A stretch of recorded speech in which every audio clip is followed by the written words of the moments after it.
नमस्कार साथियों।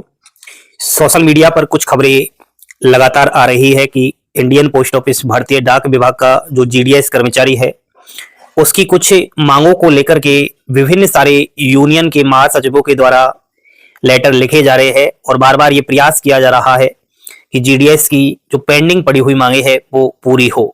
तो इसको लेकर के आज मैं एक लेटर आपको बता रहा हूं जो यूनियन के द्वारा ही जारी किया गया है और कौन कौन सी जीडीएस की मांगों को यहाँ पर रखा है। तो साथियों, सबसे पहला है कि यहाँ पर एजेंडा में शामिल विषय निम्नलिखित होंगे। तो हम लोग यहाँ पर जो पढ़ने वाले हैं वो शुरुआत से ही पढ़ेंगे कि यहाँ पर आप देख सकते हो कि जीडीएस की 12/12/2023 से 15/12/2023 तक हड़ताल जो हुई थी उसकी समीक्षा की जानी चाहिए। जीडीएस पीजेसीए द्वारा इसकी सफलता के लिए आह्वान। ठीक है। दूसरा, हड़ताल के बाद में स्थिति ये थी कि पीड़ित रूप पीडीओ नोटिस सेवाओं में व्यवधान नियम 8 के तहत कार्रवाई एफआईआर और आरोप पत्र सर्किल यूनियन और सीएचक्यू द्वारा की गई और की जाने वाली कार्रवाई। तो आपको सबको पता होना चाहिए कि दिसंबर में 2023 में यूनियन के द्वारा सभी जीडीएस सहित एक भूख हड़ताल की गई थी, लेकिन उस भूख हड़ताल का परिणाम गलत निकला। ऊपर से ऑर्डर आ चुका था कि सभी जीडीएस जो भी इस हड़ताल में शामिल हुए हैं उनको कहीं ना कहीं उनकी जो नौकरी है उसको हटा दिया जाए और उनका जो वेतन है उसको रोक लिया जाए। तो ऐसे बहुत सारे जीडीएस भाई थे जिनके पास इस प्रकार के नोटिस भी आ चुके थे, उनको हटाने के आदेश दे दिए थे। बहुत सारों की वेतन में कटौती भी हुई थी। तो अब लगातार यूनियन का प्रयास है कि जो हो गया वो हो गया।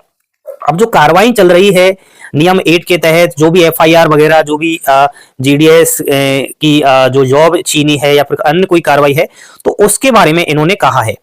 हल की जाने वाली मांग यह है कि जीडीएस और डाक पीजीसीए मांगों का चार्टर कुछ इस प्रकार है, देख सकते हो। 8वें सीपीसी का शीर्ष गठन और जीडीएस को 8वें सीपीसी के दायरे में शामिल करना, ये महत्वपूर्ण पॉइंट्स है साथियों। अगर जीडीएस को 8वें वेतन आयोग में शामिल कर लिया जाता है तो मैं समझता हूं आज जीडीएस की सैलरी है 18,000, लेकिन 8वें वेतन में अगर शामिल कर लिया जाए तो डायरेक्ट जीडीएस का जो बेसिक पे है वो 24,000 रुपए हो जाएगा।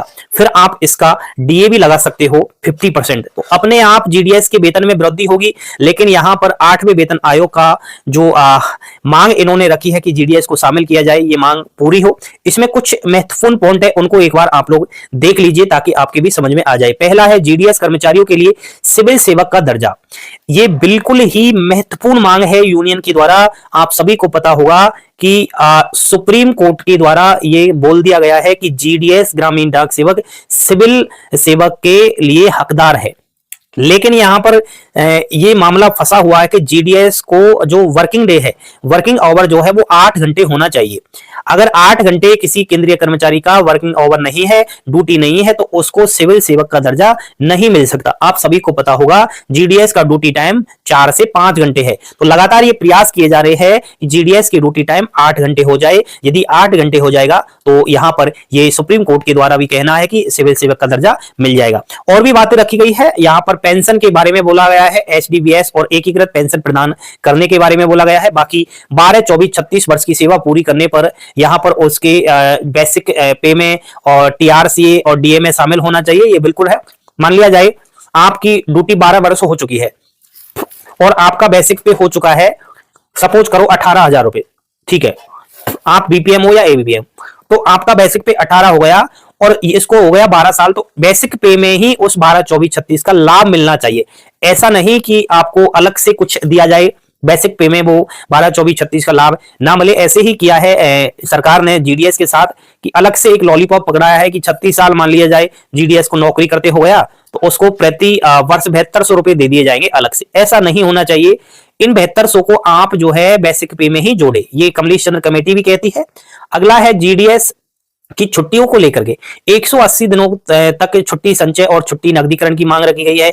जीडीएस कर्मचारियों के लिए जो चिकित्सा सुविधाएं हैं, मेडिकल फैसिलिटीज, उसके बारे में बोला गया है। और जो ग्रुप इंश्योरेंस है, समूह बीमा की राशि को बढ़ाकर 5 लाख रुपए रखना। तो ये तो दोस्तों डिपार्टमेंट ऑफ पोस्ट ने भी इसको मंजूरी दे दी है। ये जीडीएस का जो बीमा है, ठीक है, इंश्योरेंस है, वो 50,000 रुपए है।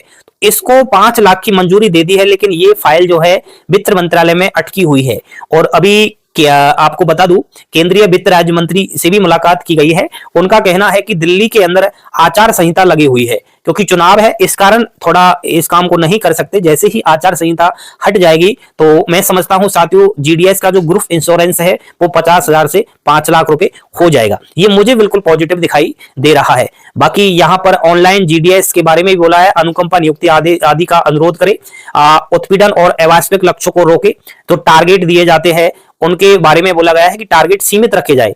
टारगेट के कारण बहुत सारे जीडीएस डिप्रेशन में आ चुके हैं, उनको टारगेट दे दिए जाते हैं उनके अधिकारियों के द्वारा कि एक दिन में आप 50 खाते खोल कर दीजिए, इतनी चिट्ठियां बांट कर लाइए। तो इस तरीके से टारगेट उनके ज्यादा नहीं बढ़ाए जाए। बाकी आगे अगर हम देखें तो इसमें ये बोला गया है कि आईपीपीबी एपीएसएस अन्य कार्यों के लिए समय कारक प्रदान करे, सही है। जीडीएस पोस्टमैन मेलगार और एमटीएस के लिए यहाँ पर पदों का आरक्षण भी बोला गया है। और आप देख सकते हो कोविड-19 के कारण जो जीडीएस की मृत्यु हुई और उनके परिवार को 10 लाख रुपए का मुआवजा भी दिया जाना चाहिए। 1972 ग्रेच्युटी अधिनियम के अनुसार जीडीएस को ग्रेच्युटी प्रदान करना चाहिए। नीति और कार्यक्रम निर्माण रिक्त पदों को भरना चाहिए। तो इस प्रकार की मांगे रखी गई है साथियों। आप लोगों को अभी मैं बता देता हूं कि भारतीय डाक विभाग की एक जड़ है जीडीएस कर्मचारी। और हाल ही में आप सभी को पता होना चाहिए, एक बात चल रही है निजीकरण की, कि यहां पर डाक विभाग का निजीकरण होने जा रहा है और जीडीएस के पदों को समाप्त किया जा रहा है। क्योंकि आप लोगों ने देखा अभी एक मैकेनाइज्ड डाक भी सिस्टम लागू हुआ, यानी कि जीडीएस जो भी है बीपीएम है जो डाक डिलीवर करता है। डाक डिलीवर करने वाले सभी भारतीय डाक विभाग पोस्ट ऑफिस में काम कर रहे अधिकारियों को अब स्वयं के वाहन में पेट्रोल भरा करके डाक डिलीवर करना होगा। इसके लिए उनको प्रति 1 किलोमीटर पेट्रोल का खर्चा दिया जाएगा 3 रुपए और 60 पैसे। तो ये कहीं ना कहीं आप देख सकते हो मैकेनाइज्ड वी सिस्टम लागू हो चुका है। तो अब एबीपीएम का काम ही कहां रहेगा? एबीपीएम चिट्ठियां कैसे बांटेगा? अब तो मान लिया जाए कोई भी हो, अब तो वो बाइक से ही यहाँ पर चिट्ठियां बांटेगा। तो ये भी एक मांग उठ रही है कि जीडीएस क्यों स्वयं की गाड़ी को चलाए। ठीक है, आपके पास मोटरसाइकिल है मान लिया जाए, तो आपकी स्वयं की मोटरसाइकिल को क्यों आप जो है सरकारी काम में उसके टायरों को आप जो है घिसोगे? नहीं घिसोगे ना। मान लिया जाए मिलता है आपको 3.60 रुपए, लेकिन ये ऐसा थोड़ी है कि पेट्रोल भरा दिया तो फिर बाइक मेरी ही लो। तो ये भी एक मांग उठ रही है और लगातार यूनियन एंड विभिन्न स्रोतों से लेटर लिखे जा रहे हैं। तो हो सकता है आप सभी के लिए पॉजिटिव खबर दूं कुछ ही दिनों में, जल्द और भी आपके लिए जो भी महत्वपूर्ण जानकारी आएगी वो हम बताएंगे। सोशल मीडिया पर इस प्रकार की जो खबरें चल रही है कि डाक विभाग का बिल्कुल प्राइवेशन किया जा रहा है, तो ऐसा बिल्कुल ऑफिशियली कुछ भी नहीं है। आप बिल्कुल घबराए नहीं, हम आपका बिल्कुल साथ देंगे। और ऐसा कुछ भी नहीं है कि जीडीएस की पोस्ट को खत्म किया जाएगा या एबीपीएम की पोस्ट को खत्म किया जाएगा। आप देख सकते हो अभी तो बहालियां हो रही है। आप देखना 29 जनवरी को फाइनली जीडीएस की न्यू वैकेंसी आ रही है। अगर ये खत्म करते तो फिर न्यू वैकेंसी क्यों निकालते? आप भी इस चीज को सोच सकते हो। तो जिन्होंने 10वीं पास कर रखा है वो बिल्कुल तैयार हो जाए, क्योंकि आपसे परसेंटेज बेस पर नौकरी लगती है, कोई एग्जाम्स वगैरह होता नहीं है। तो आप सभी को जानकारी पसंद आई हो तो लाइक शेयर और सब्सक्राइब जरूर करो चैनल को। और जीडीएस की लगातार न्यू अपडेट पाने के लिए आप हमें जो है बेल आइकन वाला बटन भी दबा लो सब्सक्राइब करके। थैंक यू, धन्यवाद।